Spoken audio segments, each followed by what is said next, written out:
Hello, friends, and welcome back to Stories About Entitled People.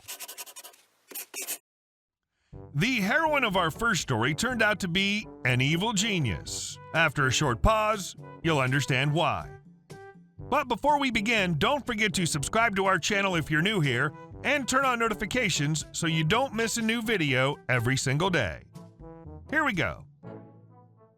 The mother-in-law bribe backfired. This is not my story. This was told to me by a woman I knew from work several years ago. She's a very sweet nurse. Nurse graduated from nursing school and decided with her friend to move to one of the cities that was listed as having the most eligible bachelors from some publication. She moves and starts dating her future husband. Future husband's mother is a viper and decides nurse is not good enough for her family. The happy couple eventually get engaged, and future mother-in-law is having none of it. Tries for several months to break them up, tries to convince nurse to go back where she came from, and simultaneously tries to gently convince her precious son that nurse may not be good for him. To add some more context to this situation, this mother-in-law is pretty nasty to nurse but hides it well to other people, always making sure she's super fake sweet to everyone when others are around. Finally, wedding plans are set, so mother-in-law gets desperate. She gets nurse alone with a generous offer: leave fiancé and never come back in exchange for $10,000. Note, this was almost 30 years ago, so I guess it was kind of a crapload of money for most. Nurse is so sick of this woman's crap and is incredibly insulted. However, she's intelligent and maintains her composure. Nurse accepts the offer. Nurse takes the money, doesn't leave, and gets married anyway. Nobody else knows about this. Mother-in-law cannot say or do anything about it without exposing herself to her family as a horrible person. Nurse and husband are still happily married. Their kids are grown. Husband still has no idea this went down. Mother-in-law has suffered silently for almost 30 years. Edit: $10K 30 years ago would roughly translate to $21K today. Confirmed crapload of money. To me, a lowly peasant. This is actually a really good premise for a movie. I want to watch something like this. And our second story. Aggressive driver? I'll email your boss. Driving down a major highway during stop and go, long weekend traffic, it's brutal. As we're puttering along in the far left lane, we see this a-hole in an SUV, AIN SUV, tailing another car, and the driver's yelling and honking for no apparent reason. The only thing we figure he's pissed about is that the guy has left a reasonable, for this kind of traffic, space between him and the next car. I don't know why AIN SUV thinks his drive is going to be 10 times faster if the guy moves up a couple meters, but this small gap is enraging him. We watch in disbelief and end up passing them. Then the AIN SUV meets up behind us. We know that he's going to be a douche, so we move over a lane. He follows us and ends up berating us in the same way, tailing us like the closest I've ever been tailed, yelling and honking at us. Honestly, I live in a major metropolitan area, and I've never seen such aggressive behavior on the road. Anyway, eventually this guy passes us. But what moron AIN SUV failed to think of was that he was driving a company car with full name and website.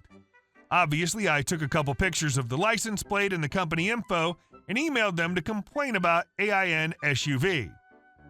You know, I'd want to know if I were in your position. This is how your brand is getting represented, blah, blah, blah. The company owner emailed me back apologizing for AIN SUV and told me it'd be dealt with. I don't know if he was fired, but in my petty revenge fantasy, he certainly was. And our last story. Vindictive ex-wife illegally signed application to local HOA in my name. I'll start this off by saying my ex is vindictive as hell. We've been fully divorced since about right before the pandemic started. We sold the house we shared, and I didn't have to pay her alimony because she cheated and we're in at-fault state. It was messy since D-Day. All the stereotypes. First the sobbing, and then trickle truths saying, I love you. It was just one time. Okay, it was 2 years. And then the gaslighting followed by, I'm going to take you for everything, before packing her crap and walking out. I feel like I never really knew the woman my ex was in all the time we were together. We were married 5 years and together for 7, and in 2 of those 5 married years, she had affairs with 3 other men, the final one being a foreign businessman of some sort, from what I could find out. Yes, I got tested for STDs and was thankfully negative.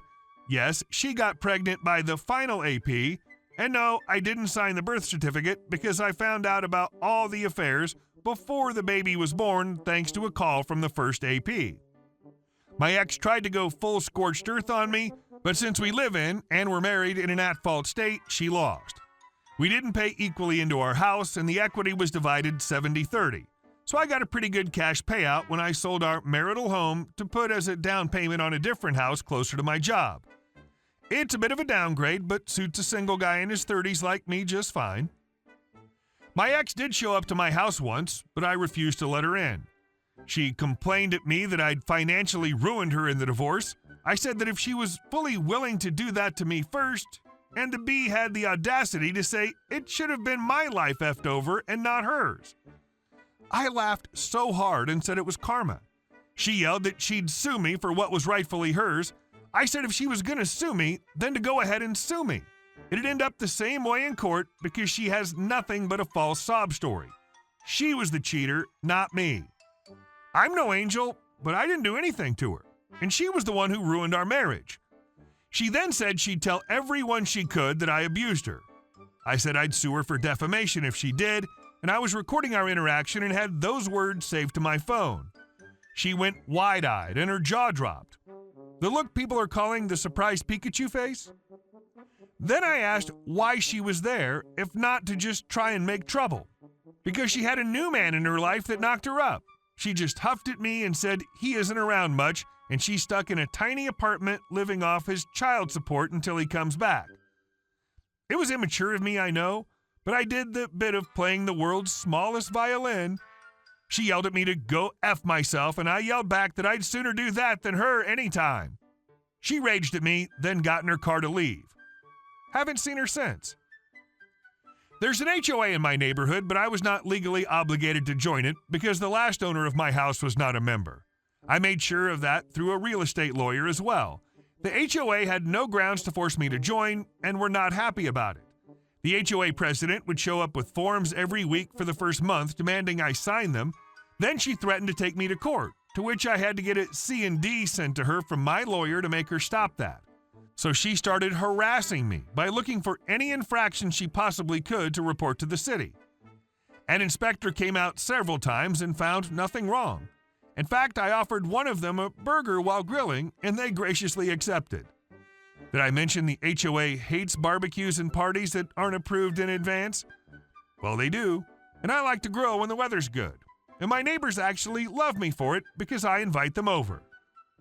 I had the police called on me several times for noise complaints because I was playing music on a Saturday afternoon while having my friends over.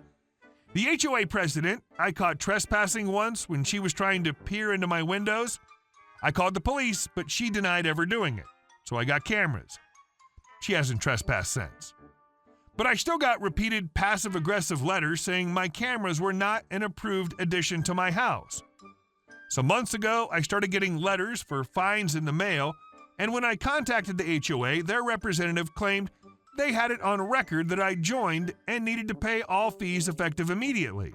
I told them that was not possible. Then they emailed a scanned copy of the forms, and they had my signature on them. But it was not mine. It was very similar in some ways, and I recognized right away as it being my ex's handwriting. She knew what my signature looked like, but it was a loose imitation at best.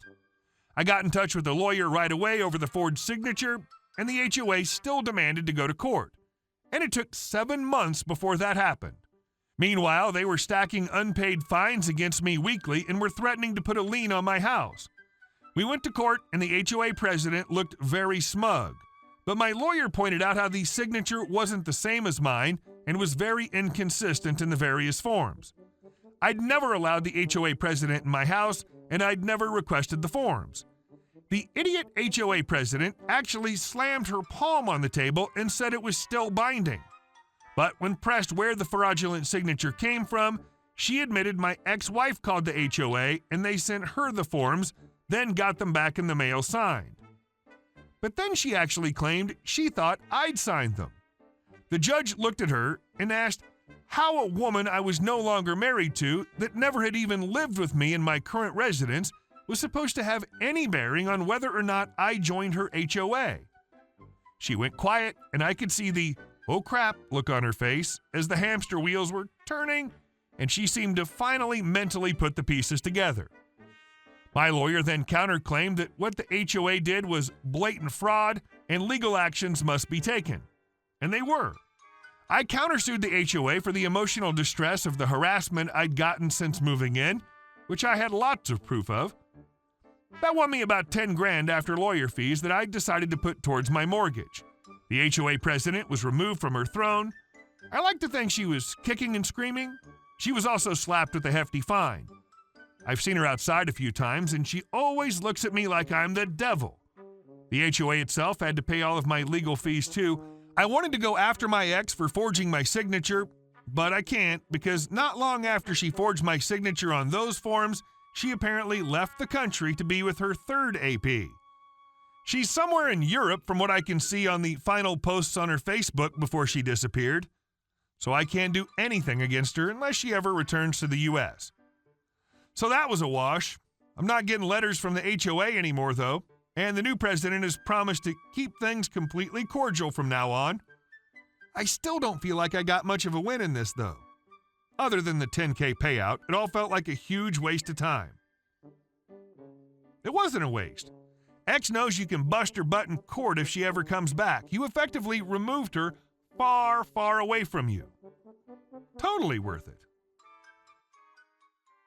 Hey guys, thank you all for watching the video. I'll see you in the next one.